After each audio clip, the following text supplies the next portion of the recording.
Que empezar el concepto por acá. ¿Por qué concepto? Yo por estoy diciendo la puerta.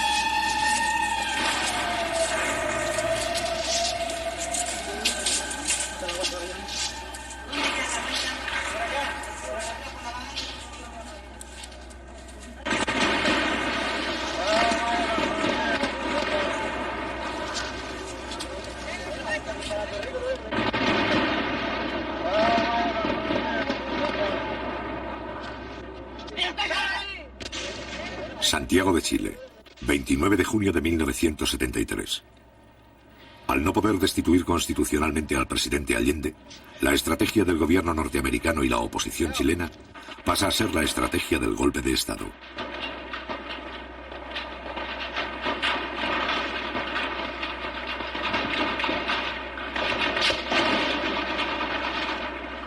Después de su fracaso en las elecciones presidenciales de marzo de 1973, la oposición inicia la aplicación rigurosa de un plan insurreccional. El día 29 de junio, un sector del ejército precipita los acontecimientos.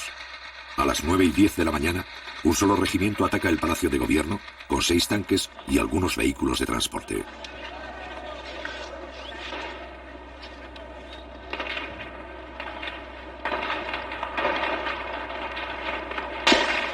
Un poco más tarde, un corresponsal argentino filma su propia muerte.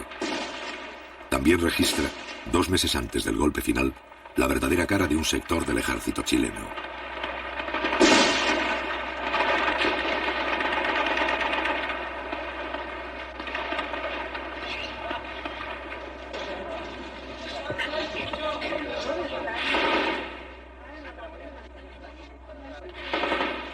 Durante una hora, los tanques intercambian disparos con los carabineros de la Guardia Presidencial, que se encuentran en el interior del Palacio de la Moneda. En estos primeros instantes mueren 22 personas. El Parlamento, el Poder Judicial y los partidos opositores guardan silencio.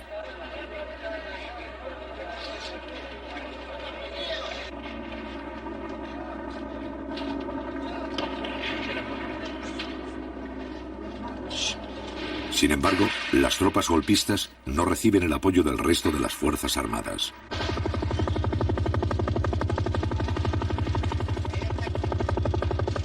Tal vez considerando que todavía no hay condiciones para el éxito del alzamiento, el resto de la oficialidad no se suma a esta acción. Mientras tanto, las tropas leales inician el primer contraataque para romper el cerco.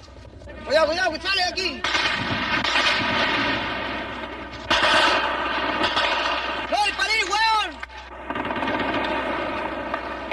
A las 10:30 se movilizan más soldados leales en dirección al centro de la ciudad. Avanzan por la carretera Panamericana Norte hacia la capital 10 vehículos de transportes de tropa del Regimiento de Infantería de la ciudad de San Felipe. La población civil debe guardar calma.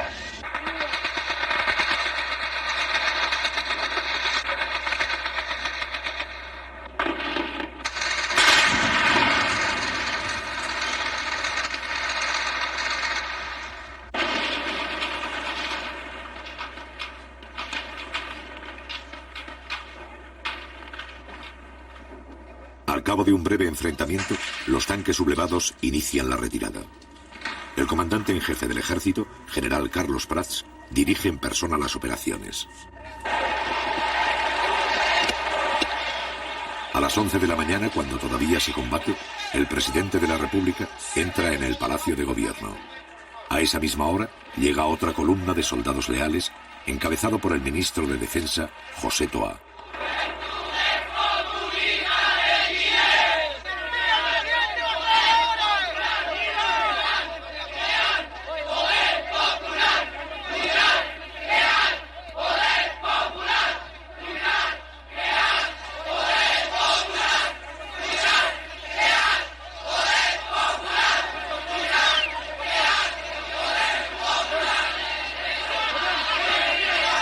Si bien la situación empieza a controlarse, todavía hay algunas fuerzas que no se han rendido.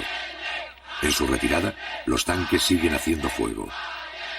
José Toá, ministro de Defensa, intenta infundir calma ante el peligro de un nuevo enfrentamiento. En esta acción es secundado por el general Pickering. Ministro, si no controlamos aquí hasta aquí va a quedar una masacre, oiga, por favor, a ver si usted me ayuda. Váyanse, hombre, váyanse. Váyanse, por favor, porque si no pueden morir algunos.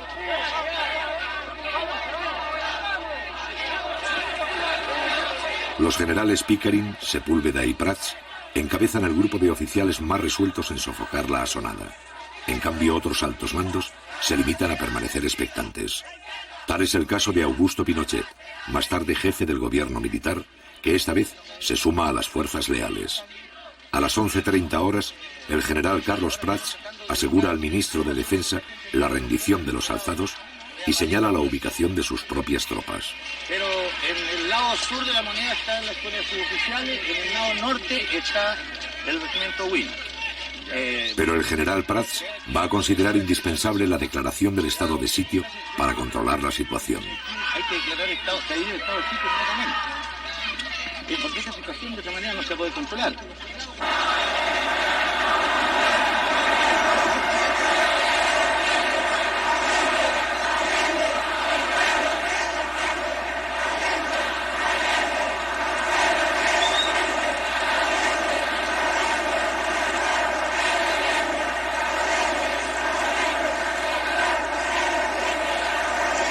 A las 12 del día, cuando ya está confirmada la derrota del alzamiento, el Partido Demócrata Cristiano manifiesta su apoyo al régimen constitucional. El otro sector de la oposición, el Partido Nacional, se niega a hacer declaraciones, en tanto que la directiva del grupo fascista Patria y Libertad se refugia en la Embajada del Ecuador, confesándose así como los autores del cuartelazo.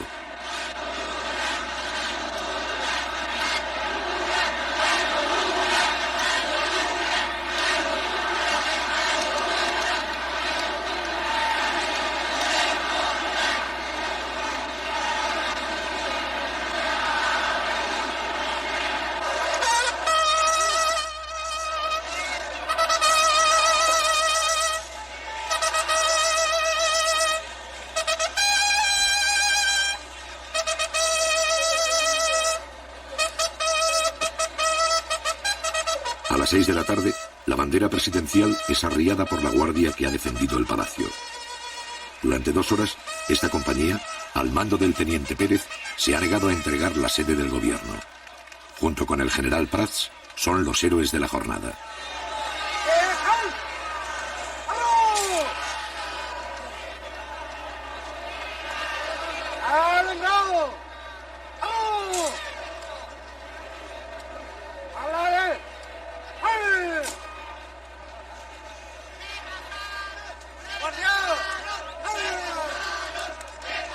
La facilidad con que se ha aplastado el conato de golpe abre muchas interrogantes.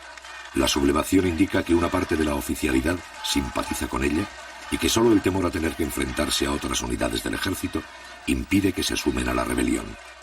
En consecuencia, Allende se apoya en los oficiales constitucionalistas y descarta las acciones que puedan debilitar el carácter legal de su gobierno. Haremos los cambios revolucionarios en pluralismo, democracia y libertad, lo cual no significa tolerancia contra los antidemócratas, tolerancia con los subversivos, ni tolerancia jamás con los fascistas, camaradas.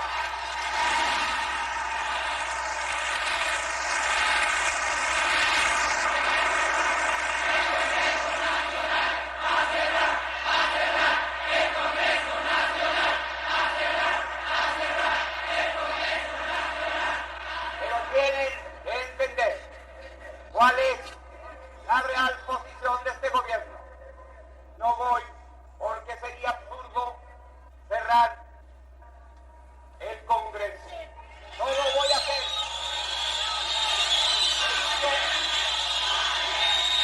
Esto respeto. Pero si es necesario, enviaré un proyecto de ley para llamar a un plebiscito para que el pueblo se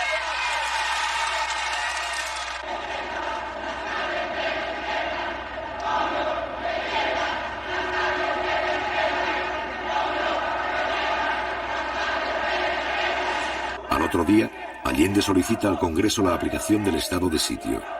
Mientras tanto, desde la mañana del 29 de junio, los trabajadores de izquierda asumen el control de fábricas, empresas, minas y centros agrícolas a lo largo de todo Chile.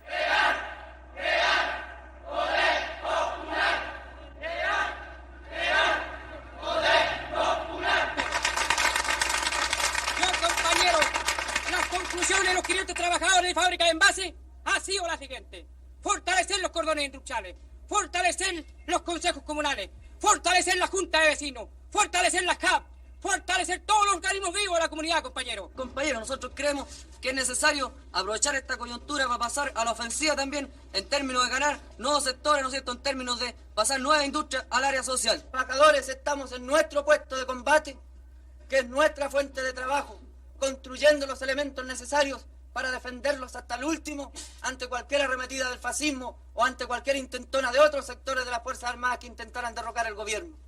Nosotros creemos que debemos asegurar bien nuestro puesto de combate, que está en las industrias primero. Al mismo tiempo se fortalecen todas las formas de poder popular, en especial los cordones industriales. Cada cordón industrial es una agrupación de fábricas y empresas que coordinan las tareas de los trabajadores de una misma zona. En las principales ciudades del país se han constituido 31 cordones industriales, de los cuales 8 pertenecen a Santiago. Compañero, ¿a qué representa usted aquí? Cordón Macul, compañero. ¿Usted, compañero, qué Cordón Macul. ¿Usted, compañero, qué Cordón Cerrillo, Maipú. ¿Usted, compañero, qué representa? Cordón Cerrillo. ¿Usted, compañero, Cordón Vicuña Maquena. ¿Usted, compañero, qué Cordón Vicuña Maquena. compañero, qué representa? Cordón O'Higgins. ¿Qué representa? El sindical del Partido Radical. Con el apoyo de los cordones, el gobierno pone bajo el control permanente del Estado algunas fábricas de carácter estratégico, utilizando para ello los mecanismos legales. Compañeros, como todos sabemos, grupos fascistas intentaron derribar el gobierno y al parecer todavía existen ramificaciones de ello. Por lo tanto, sigue el peligro latente contra un proceso que ha iniciado y tomado en sus manos la clase trabajadora. Hoy se resolvió lo que sigue, teniendo presente que la industria de envases de papel aluminio Alusa ha suspendido la entrega de sus productos, lo que constituye un entorpecimiento de la distribución. Y vistos el Decreto Supremo número 338 y la Ley número 16.464, resuelvo. Primero, requísese el uso y goce del establecimiento industrial, maquinarias y demás elementos necesarios para la producción y o distribución de la fábrica de envases Alusa. El 2 de julio, la ley sobre el estado de sitio propuesta por Allende es sometida a la aprobación del Parlamento. Esta ley consiste en otorgar al jefe del Estado facultades extraordinarias. Mediante ellas, el presidente podría nombrar, trasladar y destituir a los jefes militares que crea conveniente. Ofrezco la palabra. Ofrezco la palabra. Cerrado el debate. Durante los 3 gobiernos anteriores, la implantación del estado de sitio ha sido autorizada 2 veces. Los señores diputados que rechacen la proposición les ruego levantar la mano.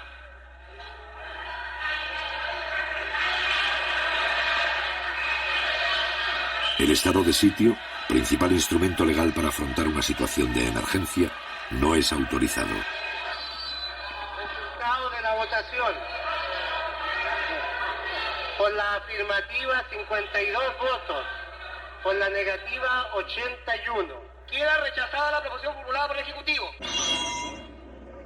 La iniciativa del Ejecutivo no consigue convencer al Parlamento. Los partidos opositores estiman injustificado conceder a Allende poderes especiales.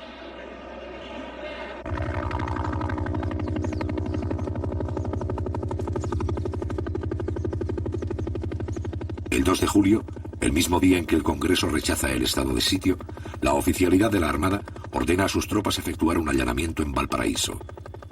Un año antes, el Parlamento ha promulgado una ley de control de armas que faculta a los militares para efectuar registros en busca de armamento sin orden judicial ni autorización del gobierno. A pesar de la creciente acción terrorista de los grupos de extrema derecha, esta ley hasta ahora nunca había sido puesta en práctica por los militares.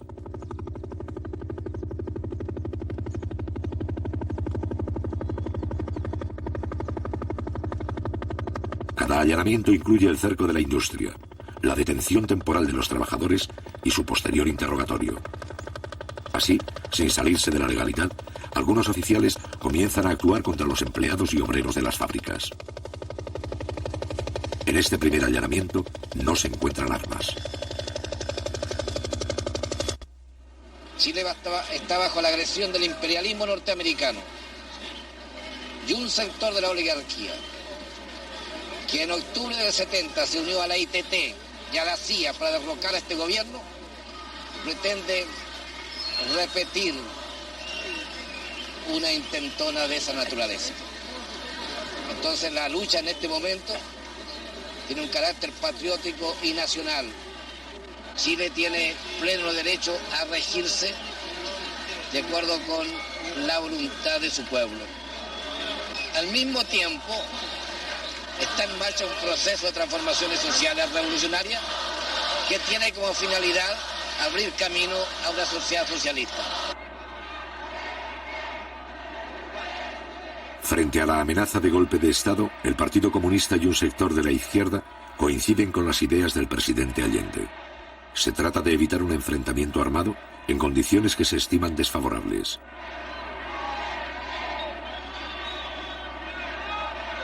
Para ello, este sector plantea apoyarse en los mandos militares que respetan el sistema democrático. En el plano político, tanto Allende como este sector desean llegar a un acuerdo mínimo con la democracia cristiana. Ellos han desarrollado toda una campaña en estos días. Continúan con su campaña orientada a señalar que se trata, en el caso del gobierno popular, de un gobierno ilegítimo.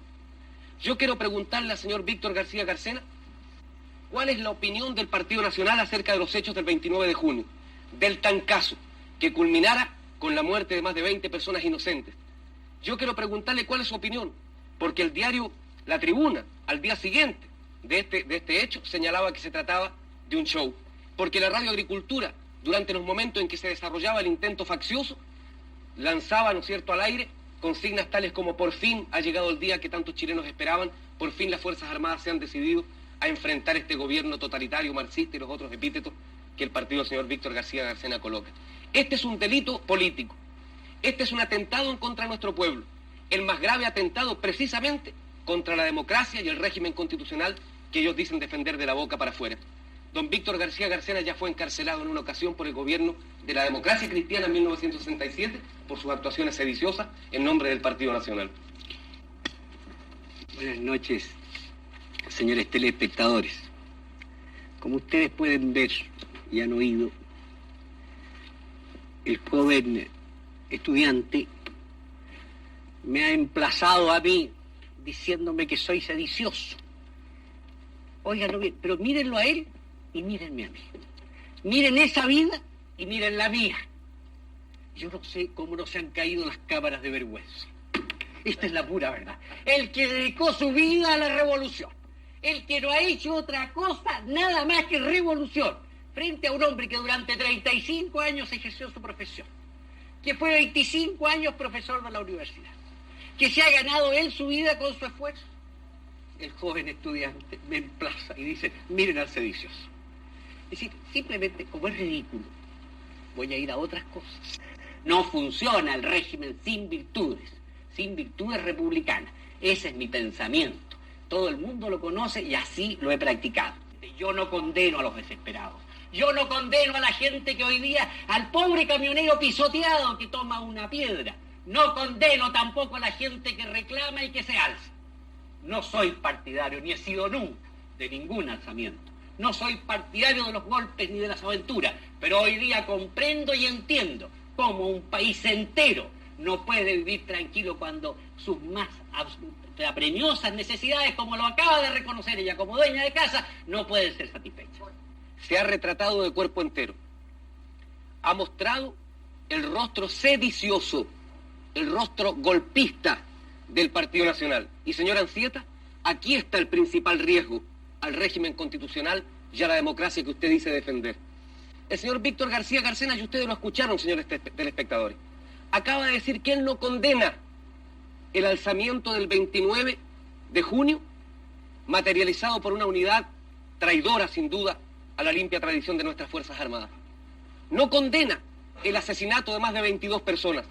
No lo condena, al revés.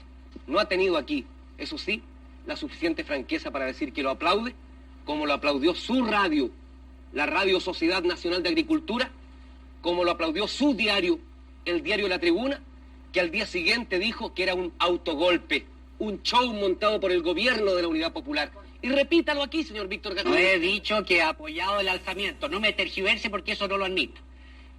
Pronúnciese claramente. Sí, acabo de pronunciarme claramente y no le voy a hacer más caso. Quiero explicarle a ustedes, señores telespectadores, que nuestro sistema es el sistema no de odio de clases, ni de lucha de nada. Es lo que se llama la integración nacional. Eso es lo que perseguimos.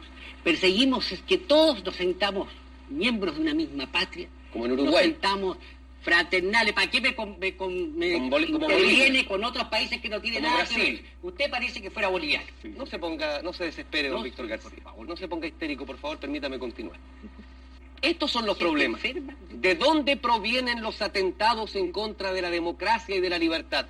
Para obstaculizar e impedir el diálogo y para irnos, en definitiva, al camino de la guerra civil, que es el camino que necesita don Víctor García Garcena, la pacífica paloma de la paz que hemos visto aquí frente a las cámaras, que aspira a instaurar en Chile una dictadura fascista igual a la de José María Bordaberry en Uruguay, y si no pronuncia, señor García, a la de Brasil y a la de Bolivia, y lo repito y lo emplazo. Hemos visto aquí, frente a las cámaras, que aspira a instaurar en Chile una dictadura fascista igual a la de José María Bordaberry en Uruguay, y si no pronuncia, señor García, a la de Brasil y a la de Bolivia, y lo repito y lo emplazo.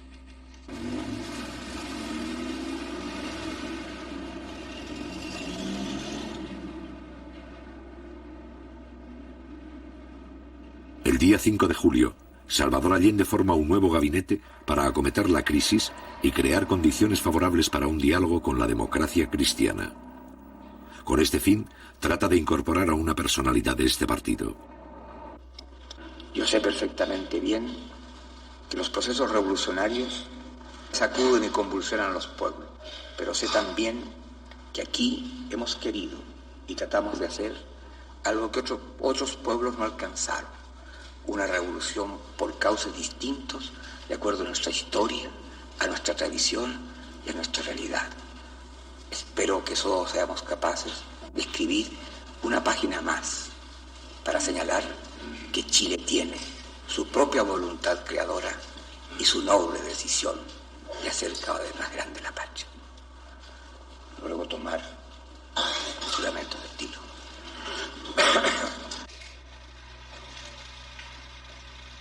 Finalmente quiero esclarecer que llamé al rector de la Universidad Católica, Fernando Castillo, y le pedí que formara parte del gabinete. Lamentablemente tenías compromisos que yo respetaba. Respeté entonces las razones y a pesar de muy buena disposición, no pude contar con la colaboración de Fernando Castillo. Sé sí que contará el país con su colaboración en cualquier circunstancia.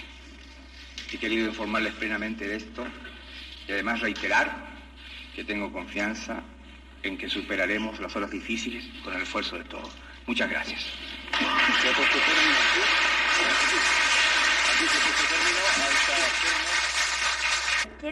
¿Por qué se produce esta ruptura que no es la deseada ni por el gobierno? A mi juicio porque la Unidad Popular, cuando plantea programas, proyectos para Chile, que pudieran tener realmente y significar la acumulación de intereses hacia ese objetivo, la Unidad Popular primero plantea a ver quiénes estarán supuestamente en oposición a esto. Los busca con cabo de vela por todas partes, hasta buscar todos los enemigos posibles y después plantearlo como una minoría.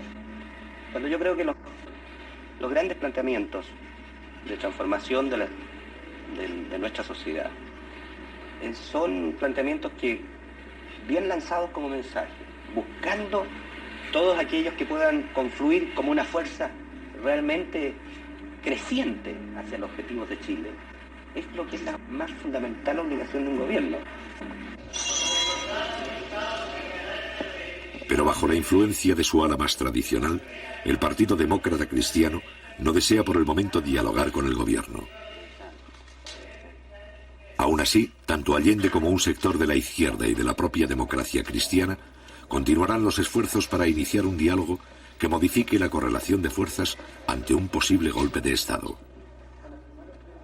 Tenemos, compañeros, hacer un llamado a la sensatez y al patriotismo de los sectores de la democracia cristiana que piensan con su propia cabeza y que no siguen los dictados del Pentágono, de la CIA, de los Yarur o de los Duni Edwards, para que se opongan con toda su fuerza en la base del pueblo, en los sindicatos, en todas partes, a la ofensiva fascista, a la ofensiva reaccionaria. Porque si el fascismo, compañeros, lograra vencer, no le preguntarían al obrero del cobre si es comunista, si es mapucista, si es socialista o si es demócrata cristiano para reprimirlo.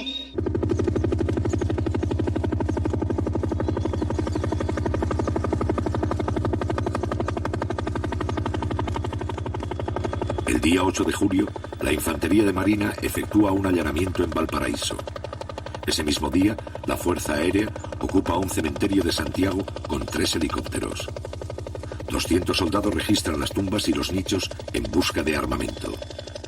En ambos casos, no se encuentran armas.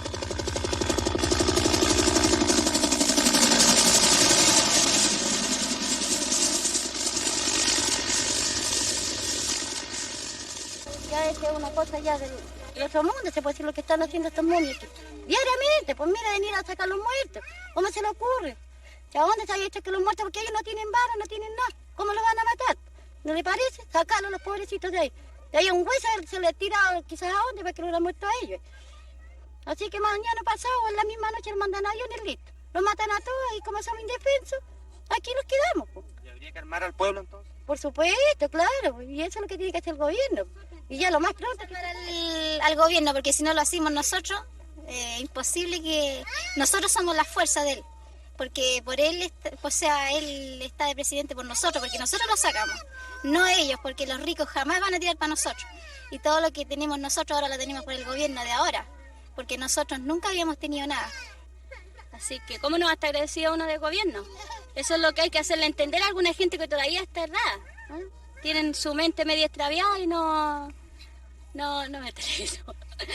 Tienen su mente medio extraviada y no comprenden las obras que se hacen. Uno que está cada día saliendo a trámite cosas, ve lo de arriba, ve el esfuerzo que hacen por los pobladores. Así que... ¿Qué es lo que tenemos que hacer nosotros para defender este gobierno? Unirnos. En primer lugar... Si vienen con armas ellos, ¿cómo le respondemos? Tendríamos que también tener cómo defendernos. ¿Eh? Yo creo que ese es el pensamiento de todos aquí. Al menos aquí nadie tiene un arma en este campamento, nadie. Y usted sabe que con mano, con palo no se puede hacer nada. Si vienen ellos con un arma de fuego no se puede hacer nada. Existen las organizaciones de defensa por parte de los trabajadores. Existen las brigadas que en un momento determinado pudieran moverse. Pero no existen los elementos populares para defender las industrias, ni existen los elementos populares siquiera para movilizar trabajadores en una franca disposición de combate o de lucha callejera contra algunos sectores militares o algunos sectores del fascismo provistos de esos elementos. ¡Crear! ¡Milicia popular! ¡Crear! ¡Milicia popular! ¡Crear! ¡Poder! El día 12 de julio, el Partido Socialista hace pública su posición frente a la amenaza de golpe. Los soldados, marinos, aviadores y carabineros no pueden prestarse en ningún momento y bajo ninguna circunstancia para asesinar trabajadores. Y llegado el caso de que algunos oficiales se alzaran, los oficiales, suboficiales, clase y soldados no tienen la obligación de prestarle obediencia. Aún más claro, no solo tienen el deber de negarse a acatar órdenes que signifiquen disparar contra el pueblo o participar en aventuras golpistas contra el gobierno o los trabajadores, sino que oponerse activamente a ellas. La burguesía debe estar clara que no puede actuar impunemente. A cada acción subversiva, a cada atentado contra Chile y su gobierno, los trabajadores responderán invariablemente utilizando todos los métodos y con todos los recursos que sea necesario. Nuestro partido piensa de que la toma de empresas, fábricas, fundos, es una respuesta legítima de la clase obrera y de los trabajadores a la actitud sediciosa y golpista de la derecha. Hemos dicho de que la reacción debe pensar cada uno de sus pasos. Sobre la posición del partido frente a estos allanamientos que hacen los militares de nuestra industria a la búsqueda de armas, que considero que es una forma ofensiva hacia la clase, porque considero que los trabajadores, si en algún momento se hubiesen armado, es para defender a su gobierno, el gobierno de los trabajadores. Entonces, usted como abogado y jurista, ¿cierto?, podría explicarnos cuándo es legal, ¿no es cierto?, y cuándo es ilegal. Porque aquí aparece una cosa. Nosotros apareceríamos en la ilegalidad tratando de defender al gobierno de los trabajadores, como trabajadores mismos, si tomásemos la precaución de adquirir algún armamento. Yo creo que el pueblo, para defender a su gobierno, debe recurrir a todos los medios de que disponga. El problema de las armas pasa a vincularse con el problema de la ocupación de empresas. Para un sector de la Unidad Popular, encabezado por los comunistas, la expropiación indiscriminada de fábricas constituye un error, pues debilita la imagen legal del gobierno. En cambio, para el otro sector, conducido por el Partido Socialista, la ocupación de industrias representa una forma útil de movilización que ayuda a preparar y organizar la lucha que se avecina.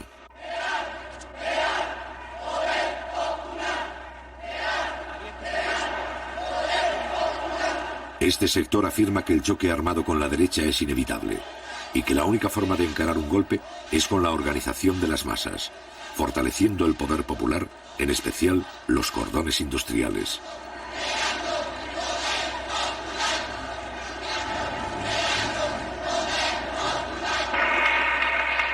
Hoy, compañeros, es tarea también para ponerle una muralla a los reaccionarios y salir adelante la formación de los cordones industriales en todo el país. Se trata, compañeros, que los dirigentes sindicales nuestros tomen esa tarea como una tarea prioritaria de ellos, que se conecten compañeros de otras empresas, que en sus sindicatos planteen a los otros dirigentes la necesidad de vincularse con los compañeros de la otra cuadra, con los compañeros de más allá. Y así, compañeros, vamos construyendo esa fuerza popular que es la base para avanzar, que es la muralla para detener los intentos de la reacción.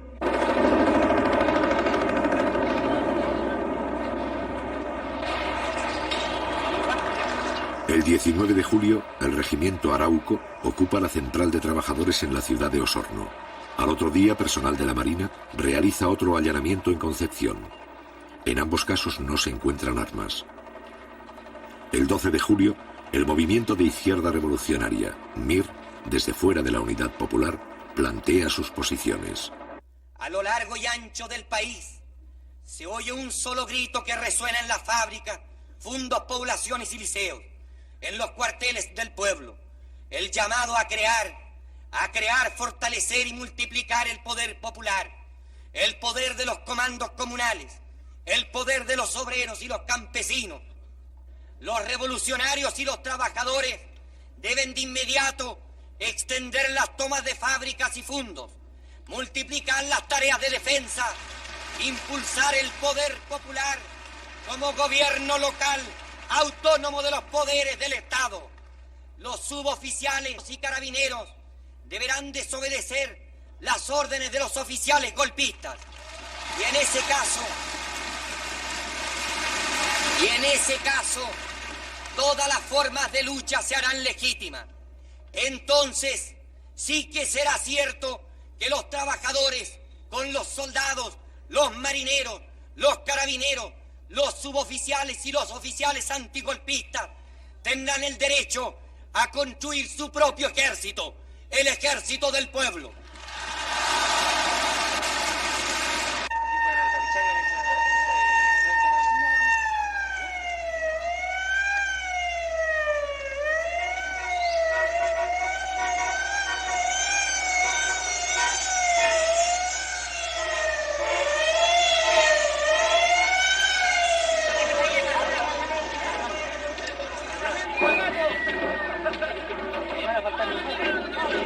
El 19 de julio los trabajadores del cordón industrial Vicuña Maquena ocupan la principal carretera de su zona.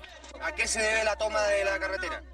Esto se debe, compañero, en apoyo a los compañeros que fueron desalojados de Inmetal. ¿Va a venir alguna autoridad de gobierno para acá? Eso es lo que estamos esperando, compañero, que venga una autoridad y solucione el problema de estos compañeros.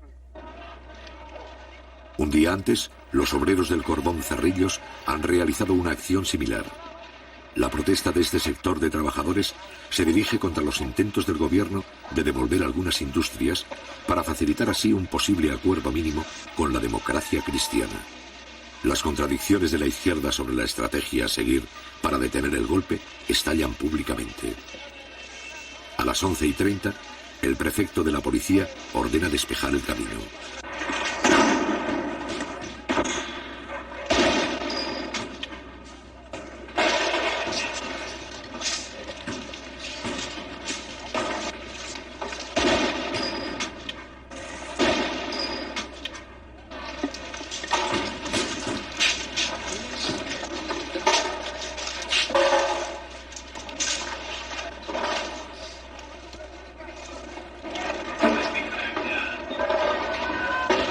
Los carabineros solo pueden avanzar hasta la primera barricada. Más allá, hay 4.000 obreros a lo largo de 7 kilómetros.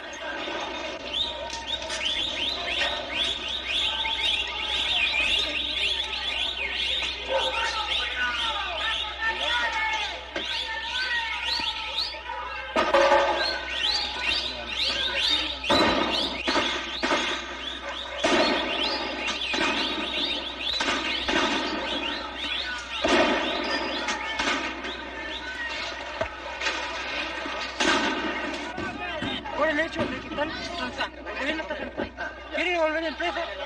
Los caballeros los bandos, A las 11:45 llega el intendente de Santiago, funcionario de la Unidad Popular y máxima autoridad de la provincia. Su misión consiste en disolver el enfrentamiento. Después de escuchar a los obreros, el intendente Julio Estuardo anula las órdenes de las fuerzas antidisturbios.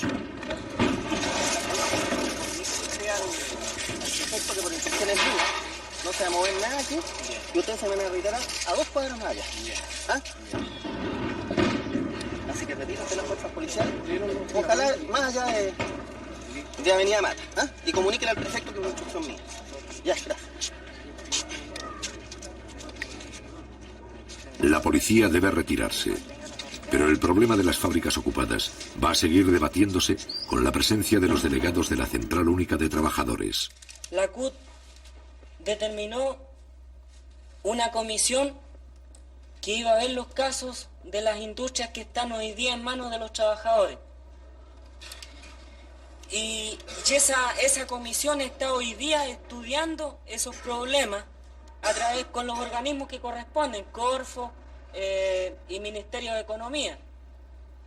Porque aquí hay que tener claro, compañeros, de que hay muchas industrias que no todas las que están tomadas, porque hoy día en Santiago hay una cantidad enorme de industrias tomadas, no todas van a poder ser pasadas al área social, por diferentes razones.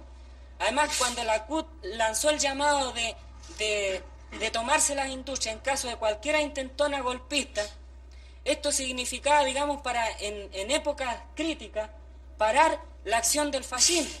Pero en todo caso eso no significa de que indiscriminadamente todo tipo de industria va a pasar al área social, porque por allí también hay algunos problemas con industrias que están desfinanciadas totalmente y que el Estado, al hacerse cargo de ellas, digamos, en la práctica se hace cargo de callo, cuestión que no puede ser. De manera de que esto se ha estado discutiendo con los compañeros trabajadores afectados de las industrias respectivas. Como le digo, lo que queremos es una pronta decisión de la CUT, sea buena o mala, pero que sea una decisión para que esa no sea un anticuerpo en el seno de los trabajadores, compañeros. Nada más. El problema es que allí hay otras cuestiones de fondo. Esas empresas, por ejemplo, de capitales suizos, ¿qué pasa? De que hay un problema de relaciones internacionales allí. Ahora, ¿pero qué tiene que ver las relaciones internacionales con los problemas de los trabajadores? Tiene que ver mucho, porque el gobierno suizo es uno de los principales socios del Club de París, donde se discute y donde se renegocia la deuda externa de Chile, que ustedes saben que por efecto de que después que asumió el gobierno, que estatizó el cobre, por ejemplo, vino un boicot de los yanquis, en donde hoy día el país no tiene divisas, no tiene los créditos que antes tuvo. De manera que esto se renegocia en el Club de París, en donde allí Chile tiene que manejarse con mucha cautela. ¿Ah? Entonces, aquí no se trata de internacionales, se trata de pasar a la red social toda la industria que a nosotros nos interesa, sin transar con nadie, compañero. Ese es el punto. Porque estas cosas, compañero, que usted está explicando en el ámbito internacional, es indudable que los trabajadores en general no lo van a comprender. Si usted no le da unas razones más criollas y con palabras en que todos las entendamos, los compañeros en este caso pueden pasar por sobre los dirigentes que están en la Central Única de Trabajadores. ¿Me puedo responder también a eso? O sea, también hay respuestas, si pudiéramos decir, más criollas, más chilenas. Porque hoy día, ustedes saben, compañeros, de que nosotros, la clase obrera, a través de este gobierno hemos ganado una parte del poder, pero no hemos ganado todo el poder. La reacción busca de que las fuerzas del orden, ya sean carabineros o militares, se enfrenten a los trabajadores a través de esa lucha que plantea el compañero y no obedecen a la dirección central aquí. Se toman justicia por sus manos y se enfrentan a los carabineros, se enfrentan a los milicos y después entonces se acusa al gobierno de que aquí hay indisciplina, de que no hay autoridad y estamos a un paso de que se acuse constitucionalmente al presidente de la República, porque eso es lo que quieren. Pero nosotros, compañeros, también tenemos la película bien clara. Se nos pidió organización, que nos organizáramos los obreros, que entráramos a formar los cordones y comenzáramos a organizarnos en todos los frentes. Nos hemos organizado, compañeros, en los frentes poblacionales. Nos hemos organizado en los frentes obreros, en los sindicatos. Nos hemos también organizado en los cordones. Y aún seguimos con la misma cantinela, pues, compañeros, de que no es el momento y de que hay un poder legislativo y hay un poder judicial. Se nos pidió que nos organizáramos desde un comienzo, desde la población hasta el nivel más alto. Y hasta el momento nos hemos organizado, pues, compañeros, y seguimos aún diciendo, el compañero presidente nos sigue pidiendo a nosotros que tengamos calma, que sigamos actuando en esta forma y sigamos organizándonos. ¿Pero para qué? ¿Cuál es el miedo, compañeros, de llegar a presentarnos los obreros en un paro general? Y presentarlo a los pobladores también a su vez y pedir al compañero presidente, como a todo el Poder Ejecutivo, de que una vez por todas se decida, pues, compañeros, cuál es el plan que tiene de lucha, cuál es el plan para que nosotros también al organizarnos nos presentemos frente a ellos y pidamos, compañeros, si es necesario, como presentan lo de la derecha, que lleguemos a un plebiscito. Nosotros comenzamos el plebiscito, compañeros, por las poblaciones hasta el nivel más alto. Y le aseguro que ganamos de aquí a Huancagua, pues, compañeros, y pasamos de largo, pues, compañeros. Porque tenemos organización dentro de los campamentos, dentro de los cordones industriales, dentro de los sindicatos. Y la CUT, compañeros, está apernando igual todavía, pidiéndonos a nosotros que tengamos calma y que esto no se puede hacer porque esto pertenece a la reina Isabel, el otro pertenece a Suiza y así, y en fin, compañeros, siguen inventando cosas. La verdad de las cosas, compañeros, es que el pueblo, los obreros ya nos estamos cansando porque esto es tramitación. Y estamos luchando contra la burocracia y dentro de nosotros mismos, dentro de nuestras propias defensas, de nuestros propios sindicatos, dentro de nuestro propio poder, compañero, como es el CUB, sigue aún la burocracia, pues, compañero. ¿Hasta cuándo? Yo quiero consultarle a usted, compañero, ¿no tiene usted confianza en el poder popular, compañero? ¿No tiene confianza la CUB en los obreros que hemos ido al frente en el día viernes cuando nos presentamos frente al compañero Allende a gritar y apoyarlo en todo sentido? ¿No tiene confianza el presidente en las organizaciones que nos ha hecho formar? ¿No tiene confianza, compañeros, los diputados apernados que están arriba y que no quieren hacer nada, compañeros? ¿No tienen confianza los senadores, compañeros, que en vez de alegar una causa que nosotros, los obreros, los hemos puesto para que aleguen, para que luchen por nosotros, cuando se levantan los señores de la derecha, lo único que hacen es levantarse el asiento y mandarse a cambiar, pues, compañeros? Ya está bueno de todas estas cosas, por algo nos hemos organizado y por algo nos estamos reuniendo en esta noche aquí, pues, compañeros, para pedir que si las cosas están en la área social, bueno, tratemos de hacerlas llegar, pues. Las que no sirven, pues, compañeros, dejémoselas a eso, a los derechistas, pues, compañeros. Dejémoselas a los momios. Si no, el gobierno no se puede hacer cargo de esos cachos, que se hagan cargo ellos de esos cachos y nosotros sigamos, pues, compañeros, luchando. Vaya usted, pues, compañero, a ir a La Vega, cómo están todas las cosas en el mercado negro y los compañeros nos siguen pidiendo que tengamos calma. ¿Hasta cuándo, pues, compañero? Si esto ya se está pasando de castaño oscuro.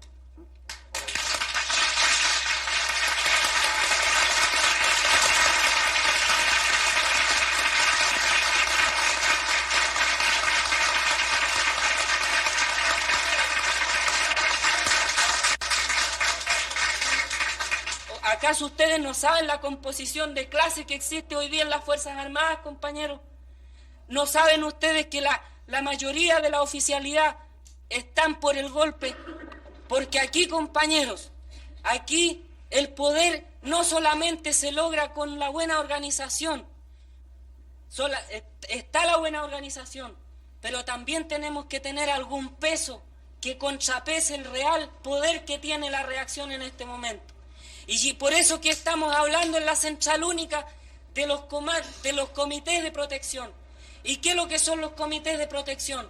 Comités de protección de las industrias, de la producción y también comités de protección para la guerra, pues, compañeros. Son cuestiones que no se pueden hablar así y de entrar a dar detalles porque no podemos caer en esos errores. Pero aquí tenemos que prepararnos los trabajadores para entrar al combate en todos los terrenos. Y en esa pelea está hoy día la CUT. Que hayan deficiencias, yo las acepto, compañeros. Pero el problema surge cuando quieren existir organizaciones con cierta dirección paralela al organismo de los trabajadores. Y es por allí donde va mal la cosa. Y por eso, compañeros, es que yo reconozco de que aquí hay muchos compañeros que plantean cuestiones no malintencionadas, pero que son cosas que hay que discutirlas más profundamente, compañeros. No se puede gratuitamente catalogar a tal o cual organización, a tal o cual dirigente, de tal o cual defecto. Porque yo creo que las organizaciones las integramos todos. Y todos tenemos algún grado de responsabilidad.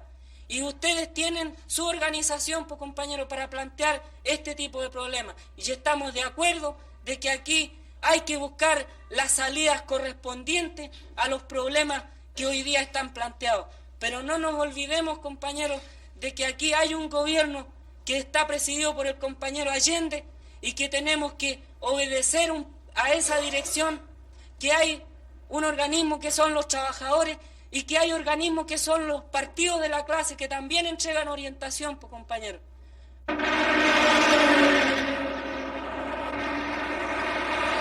El día 19 de julio, la Escuela de Infantería allana una fábrica en el pueblo de San Bernardo.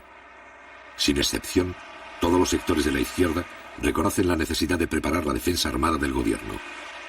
Pero la falta de dirección única impide la formulación de un plan conjunto.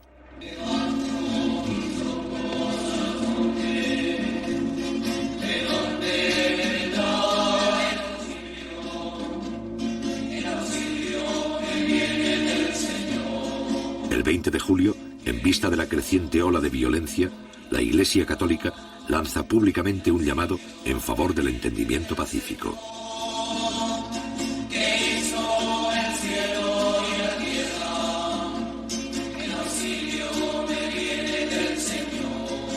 Esta campaña, encabezada por el cardenal Silva Enríquez, culmina con la celebración en todo el país de misas por la paz. Por los representantes del pueblo que ejercen los poderes públicos del Estado, que su competencia, acentuada por la sabiduría y la prudencia que vienen de Dios, los haga estar siempre al servicio de la patria para auténtico bien de las comunidades. Roguemos al Señor. Por los ciudadanos de nuestra patria, para que en la diversidad de opiniones y preferencias Dios ilumine nuestras conciencias, apacigüe las pasiones, domine los rencores partidistas, de modo que prevalezca el bien común de los chilenos. Roguemos al Señor.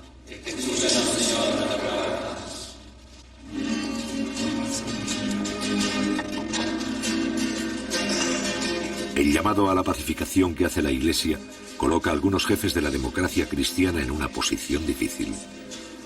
Durante 20 días se han negado a aceptar el diálogo con Allende. Si ahora no deponen su actitud, entrarán en contradicción con la posición pública de la Iglesia.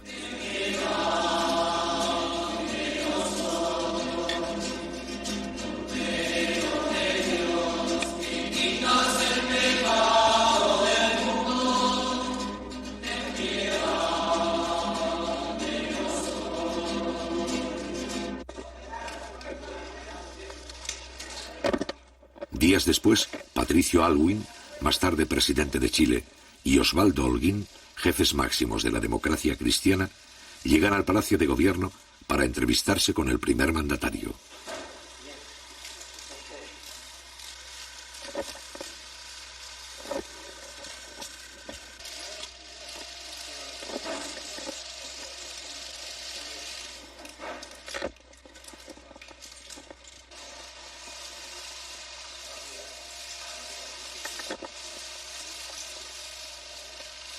Consciente de las discrepancias, pero convencido de su estrategia, Allende se muestra dispuesto a lograr un entendimiento mínimo que evite la ruptura constitucional.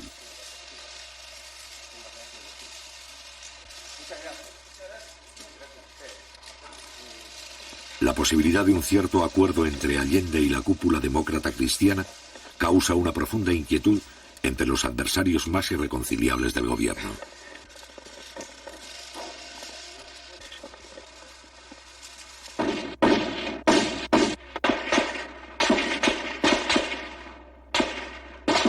El 27 de julio, a la 1:30 de la madrugada, la extrema derecha asesina al comandante Arturo Araya Peters, edecán naval del presidente Allende.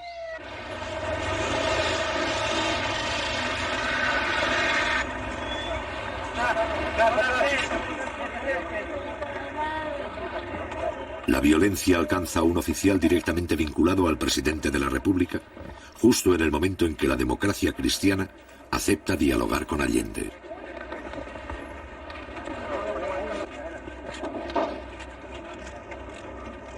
Hombre de confianza del presidente, Araya se había convertido en el principal enlace entre el gobierno y los oficiales constitucionalistas de la Marina.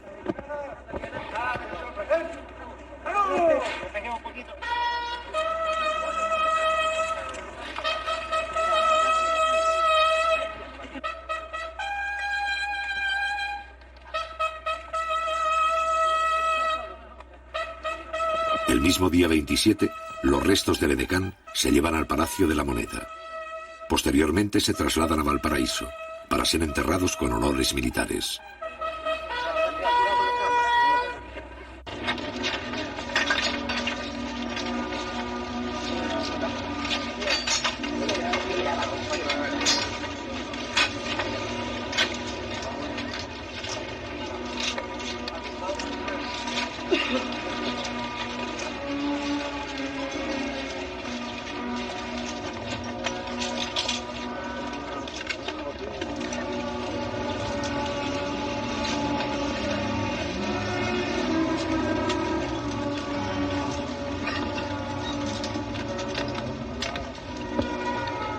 Durante 40 años, las Fuerzas Armadas chilenas no han necesitado intervenir para asegurar la continuidad del sistema. Sin embargo, a mediados de 1973, cuando el régimen corre peligro de ser sobrepasado por el proceso revolucionario, la mayoría de los oficiales parece dispuesta a intervenir.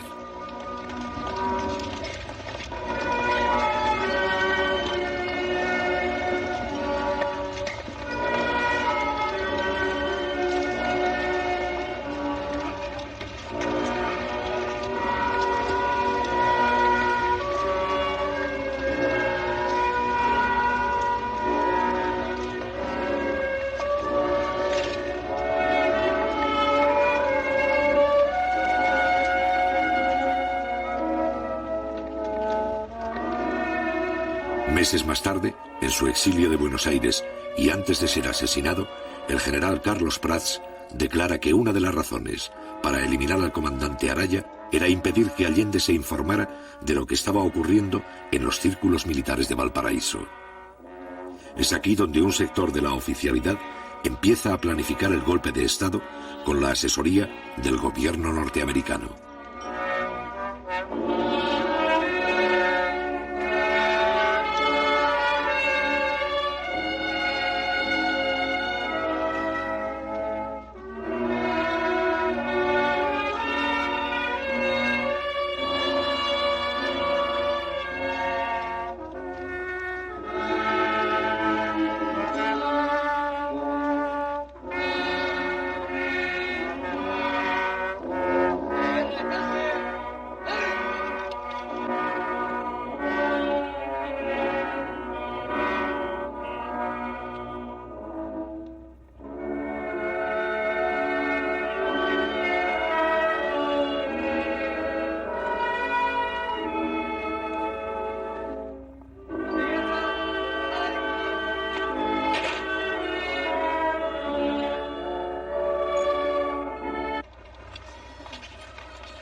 Raúl Montero, jefe de la Armada, defensor de la Constitución, la muerte de Arturo Araya significa la pérdida de uno de sus mejores oficiales constitucionalistas. Para Allende, este es uno de los peores momentos que debe afrontar durante su mandato. Para José Toribio Merino, más tarde miembro del gobierno militar, la muerte del edecán no altera sus planes.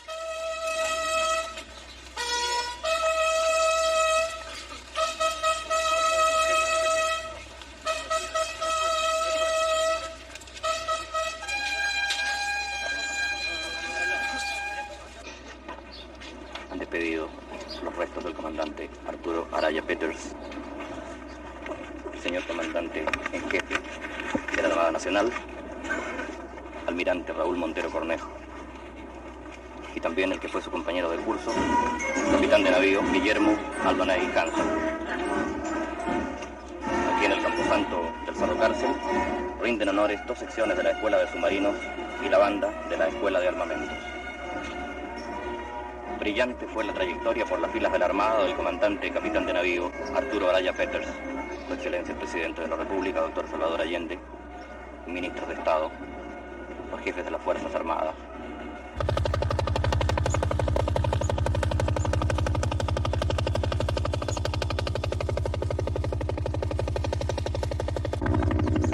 Los allanamientos en busca de armas se intensifican.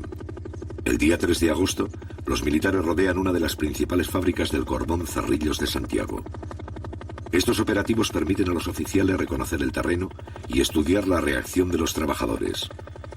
A su vez, acostumbran a la tropa a enfrentarse con la población civil y vigilan el comportamiento de sus propios soldados. Al otro día, la 5ª División del Ejército ocupa el barrio industrial de Punta Arenas. Hasta la fecha, los militares han realizado 27 allanamientos en todo el país sin encontrar armas. Por primera vez en un operativo se utilizan tanques.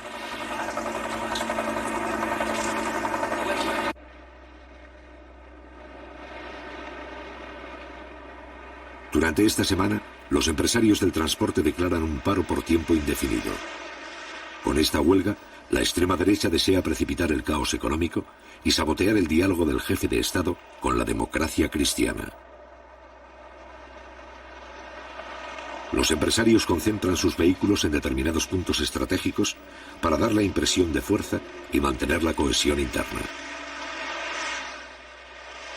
Según revelaciones posteriores del New York Times, los huelguistas son financiados con $5 millones que provienen de la Agencia Central de Inteligencia, CIA.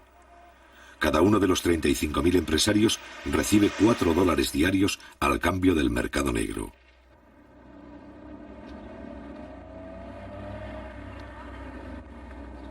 Mientras tanto, en los jardines del Congreso, tal como sucedió con la huelga del cobre, las mujeres de los camioneros recolectan dinero y víveres entre la población. El día 31 de julio, el gobierno decreta la reanudación legal de faenas y envía tractores para remolcar los vehículos paralizados hasta Santiago. Sin embargo, los empresarios se oponen por la fuerza y acusan al gobierno de atentar contra la propiedad privada. Estos hechos son filmados por el Canal 13 de televisión, que simpatiza con la huelga. Días más tarde, el Parlamento, en combinación con los periodistas de la oposición, transforman el incidente en un escándalo. El Congreso pide al Canal 13 que vuelva a emitir su versión filmada de los hechos como elemento de juicio para los señores parlamentarios.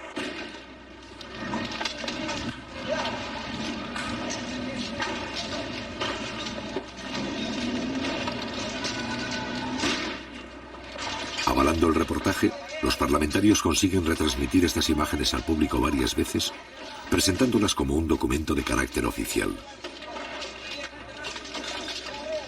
Esto pone de manifiesto el poder de la oposición en los medios informativos, así como la libertad de expresión que tolera el gobierno. El bloque opositor controla el Canal 13, primera sintonía de Santiago, así como el 75% de las radios y el 70% de la prensa escrita. En este caso, la incautación de los camiones sirve para alimentar una campaña de desprestigio gubernamental.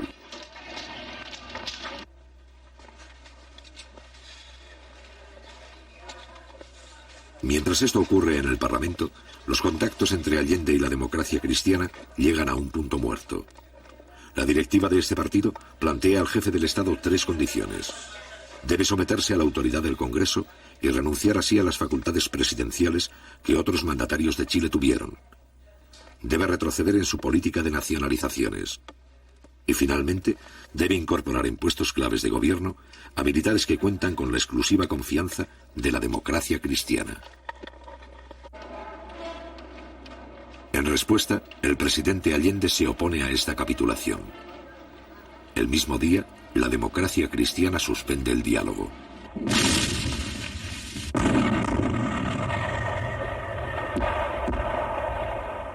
Interrumpido el diálogo, toda la oposición se suma a la escalada antigubernamental.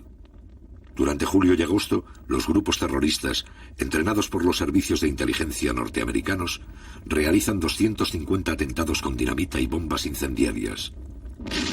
Ante el creciente vacío de autoridad, Allende logra el apoyo de los comandantes en jefe de las Fuerzas Armadas y consigue que los militares acepten compartir responsabilidades frente a la situación.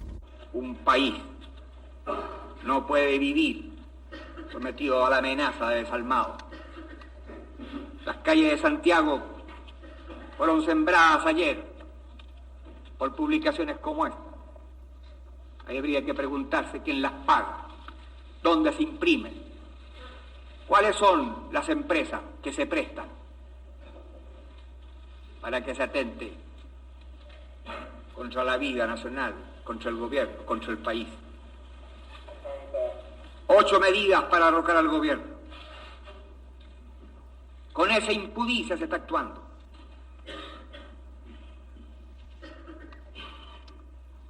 Este gabinete tiene que terminar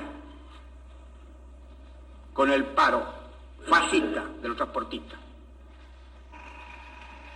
con la decisión del que manejará implacablemente la ley,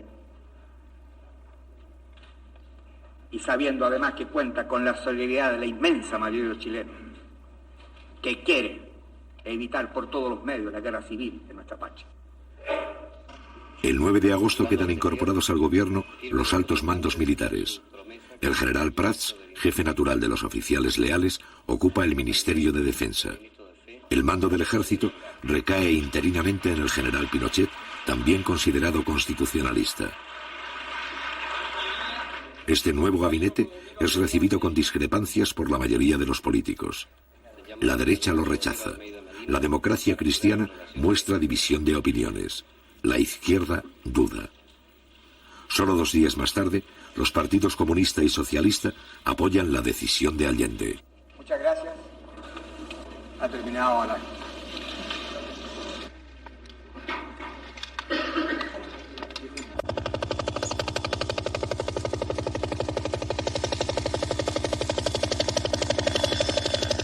El 11 de agosto se realiza la primera gestión del gabinete cívico-militar para requisar camiones. Sin embargo, las iniciativas de los altos mandos chocan con la mayoría de los oficiales que miran con simpatías el paro y se muestran hostiles para sancionar a los huelguistas. Esto pone en evidencia que una parte del aparato militar también está implicado en la ofensiva contra el gobierno. Según revelaciones posteriores de la prensa norteamericana, William Colby, exdirector de la CIA, nunca desmintió el apoyo de su cuerpo en la preparación y sostenimiento económico de la huelga, al ser interrogado por la Cámara de Representantes en Washington en octubre de 1973.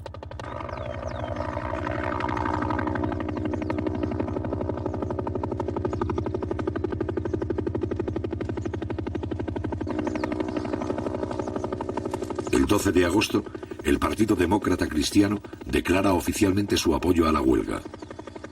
En las fábricas, las materias primas comienzan a disminuir y en el campo escasean las semillas. En estas circunstancias, el gabinete cívico-militar ha fracasado.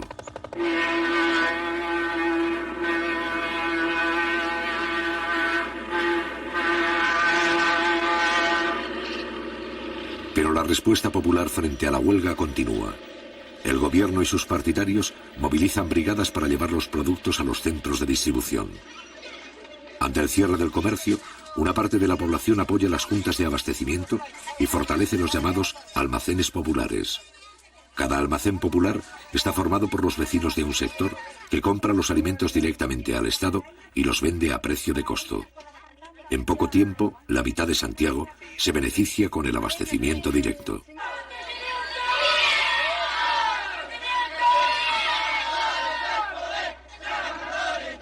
En algunos barrios, los cordones industriales envían piquetes de obreros para vigilar la distribución y abrir los comercios cerrados.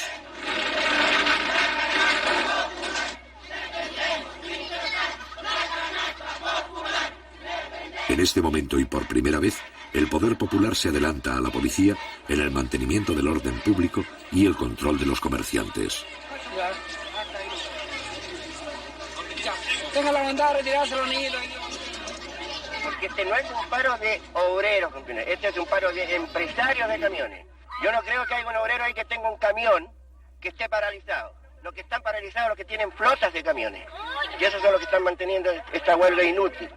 Este paro es netamente político. Este es un paro netamente político de que están perjudicados nosotros los pobladores. Nosotros estamos pagando todas estas tremendas colitas aquí. Si la cuestión de los camiones se ponen a trabajar, se termina esta cuestión de cola.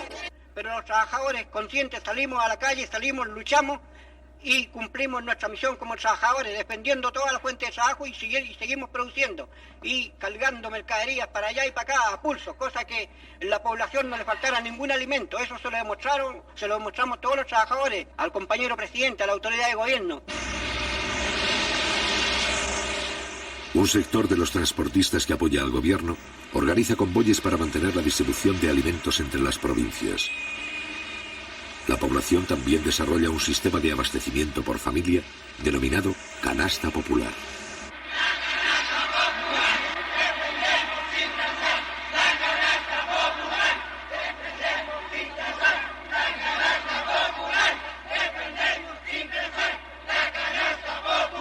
¿Qué opina usted de la actitud del gobierno frente a la crisis que estamos viviendo? La actitud del gobierno, compañero, tiene que muñequear, porque si usted fuera gobierno tendría que hacer lo mismo, compañero. Porque el gobierno tiene que bailar en la cuerda floja muchas veces. Yo creo, compañero, no es culpa del gobierno. Para mí, como socialista marxista del año 32, a esta parte, compañero, porque yo estuve en la pelea en la República Socialista, a Mamadou Groves, compañero, y a otro, después que cayó en un error el compañero Groves. Cuando el pueblo le pedía las armas, compañero, y él siendo militar no las entregó, compañero. Claro que habría sido, compañero, una matanza incontrolada, compañero, porque allí quizás que habría pasado, porque si ahora mismo, compañero, a nosotros nos falta mucho, digo yo, de tener un buen frente, que lo tenemos en todas las poblaciones. Tenemos organización antifascista, compañero, y comités de defensa, pero nos falta un poquitito de coordinación provincial y nacional, compañero, para actuar en un solo frente. Porque que no los vaya a pasar aquí si viene el enfrentamiento como pasó en España, compañero, que por la división de algunos partidos, compañero, y los anarcos sindicalistas por un lado, los socialistas por otro, y se montó el fascismo de Franco, compañero, en el poder. Mientras tanto, en Valparaíso, un grupo de la marinería detecta la conspiración naval e informa a varios jefes de la izquierda. Esta acción es descubierta por los altos mandos y los marinos son acusados de amotinamiento, encarcelados y sometidos a tortura.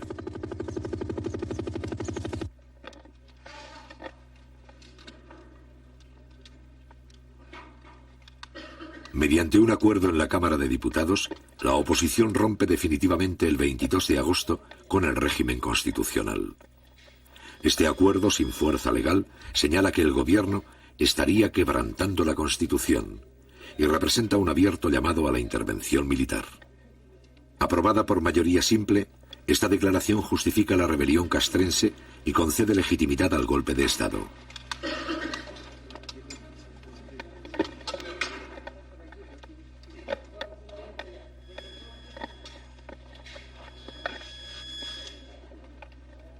A partir de ese momento, los hechos se precipitan.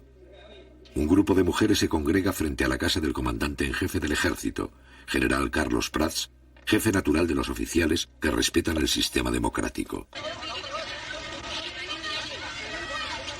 La manifestación, donde participan las esposas de 6 generales, es para señalar a Carlos Prats de que ya no tiene el apoyo de la cúpula militar. Al otro día, la Junta de Generales le niega su respaldo y Carlos Prats resuelve presentar la renuncia.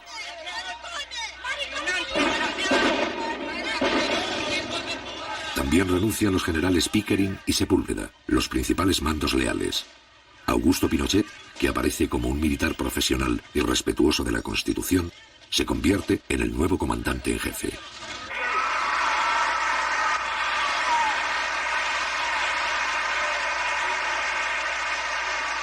Mientras la conspiración avanza, la oposición civil inicia la última ofensiva. El 14 de agosto, en la Universidad Católica, las mujeres del movimiento Poder Femenino se reúnen para apoyar la huelga del transporte. Es por eso, y esta lucha de los transportistas, que ya se libró en octubre, esta vez tiene que ser una batalla hasta las últimas consecuencias. Así lo hemos entendido todos los que estamos apoyando a los transportistas en su justa lucha.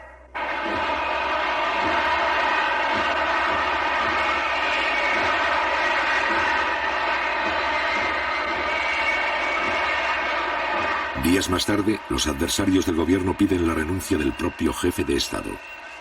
Casi 3 años de guerra económica han permitido a la Casa Blanca y la oposición interna ganar un importante sector de la clase media.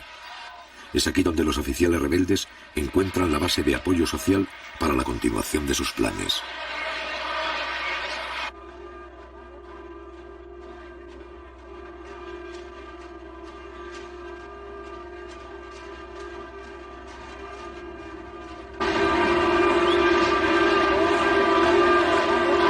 El día 4 de septiembre se cumple el 3er aniversario del triunfo electoral de Salvador Allende.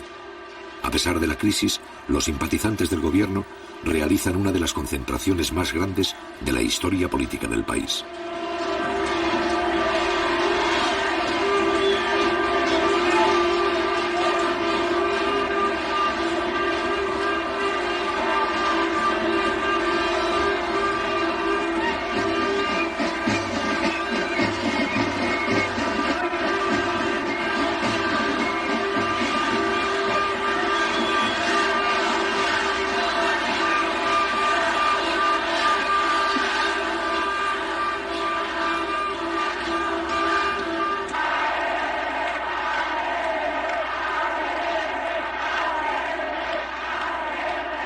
A partir de las 5 de la tarde, más de 800.000 personas desfilan ante el presidente de la República. 3 días después, Salvador Allende informa a sus colaboradores que desea convocar un plebiscito para resolver por la vía democrática la continuidad del gobierno. La fecha marcada para dar a conocer públicamente este plebiscito es el día 11 de septiembre. Mientras tanto, el desfile continúa. Al mono que especula, cortarle la fisura, y que no fuera poco, cortarle los 2 cocos. Al mono que especula, cortarle la fisura, en acción, a parar la sedición, en acción, a parar la sedición.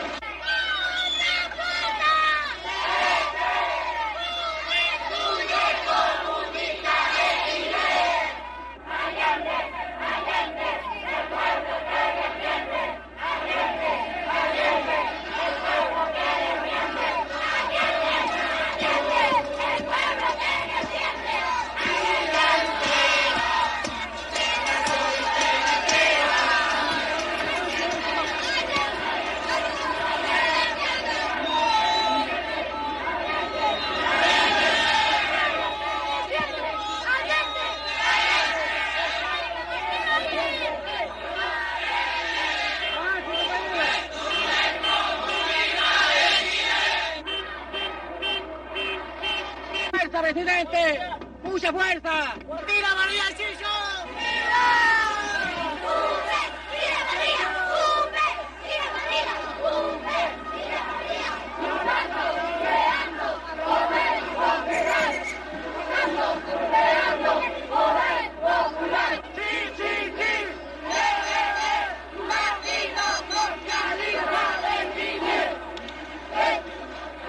¡Socialista!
Frente a este pueblo movilizado, pero sin armas, va a entrar en acción el último recurso de la oposición interna y del Departamento de Estado norteamericano.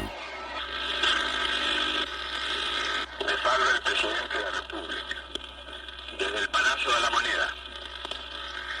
Informaciones confirmadas señalan que un sector de la marinería habría aislado Valparaíso y que la ciudad estaría ocupada. En todo caso, yo estoy aquí, en el Palacio del Gobierno, y me quedaré aquí defendiendo el gobierno que represento por la voluntad del pueblo.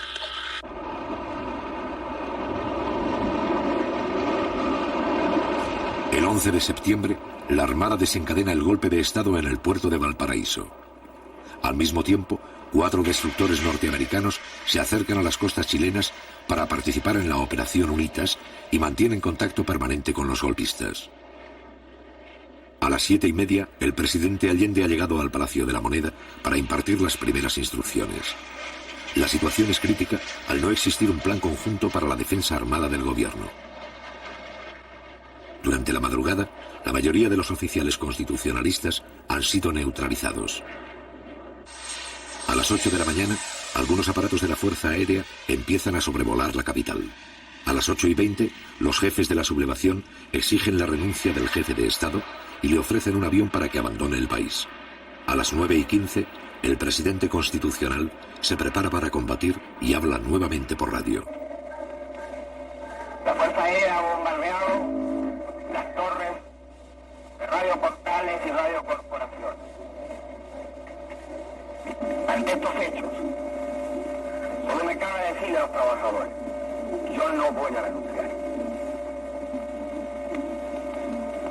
Colocado en un tránsito histórico, pagaré con mi vida la lealtad del pueblo. La historia es nuestra y la hacen los pueblos. ¡Viva Chile! ¡Viva el pueblo! ¡Vivan los trabajadores!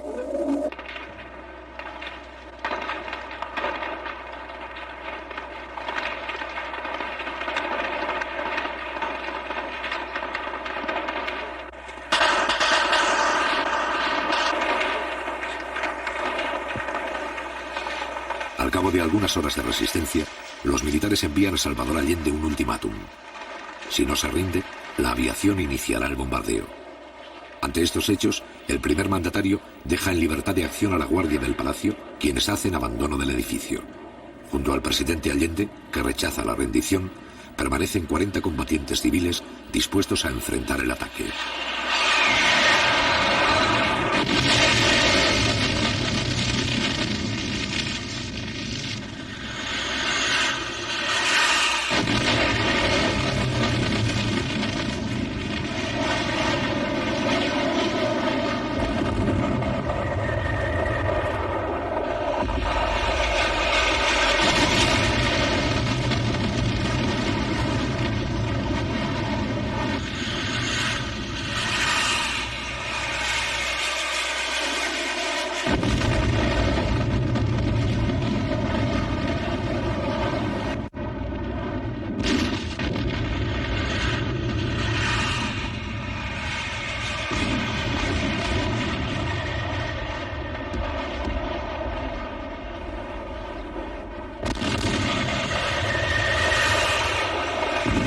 A pesar del bombardeo, los defensores del palacio resisten 3 horas.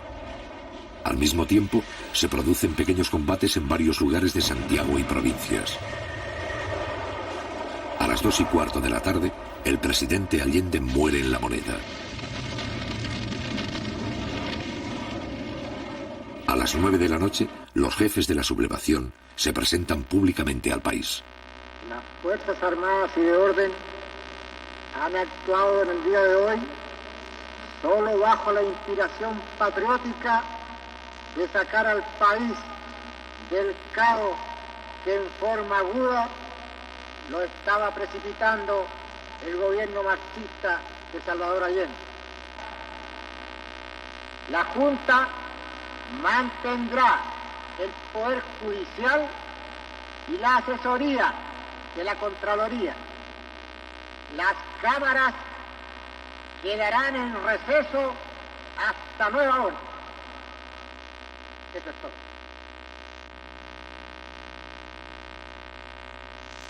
Tal vez sea triste que se haya quebrado una tradición democrática que en este continente era larga. Pero cuando el Estado pierde sus calidades, vienen aquellos que por mandato mantener su vigencia, asumir ese cargo. Hoy lo hacemos. Estamos seguros que Chile entero tiene que comprender el sacrificio que lo significa. No se trata de aplastar tendencias o corrientes ideológicas, ni de ejercer venganzas personales, sino, como dije, de restablecer el orden público y volver al país por la senda del cumplimiento de la Constitución y las leyes de la República. Después de 3 años de soportar el cáncer marxista que nos llevó a un descalabro económico, moral y social que no se podía seguir tolerando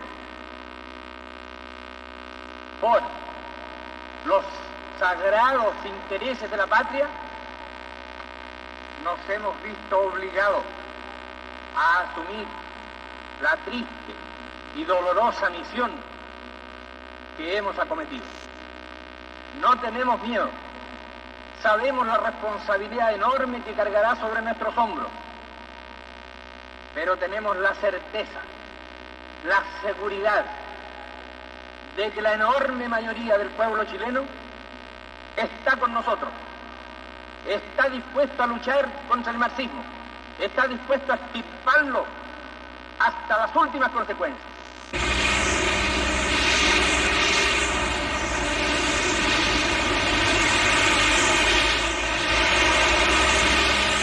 A partir del 11 de septiembre, todos los recursos del ejército chileno son utilizados para reprimir el movimiento popular con la complacencia del gobierno norteamericano.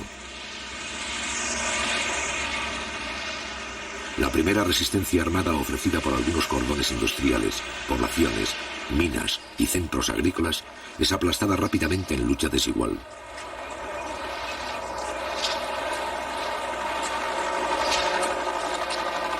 Cientos de personas pierden la vida y los principales campos deportivos se convierten en campos de concentración.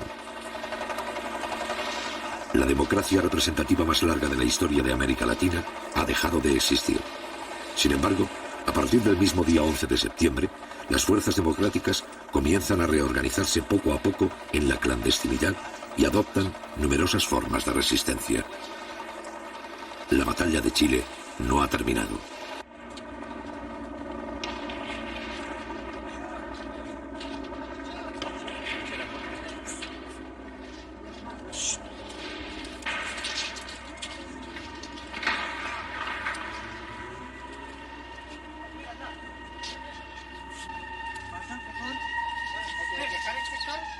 ¿Qué pasar con sector? Por favor, estoy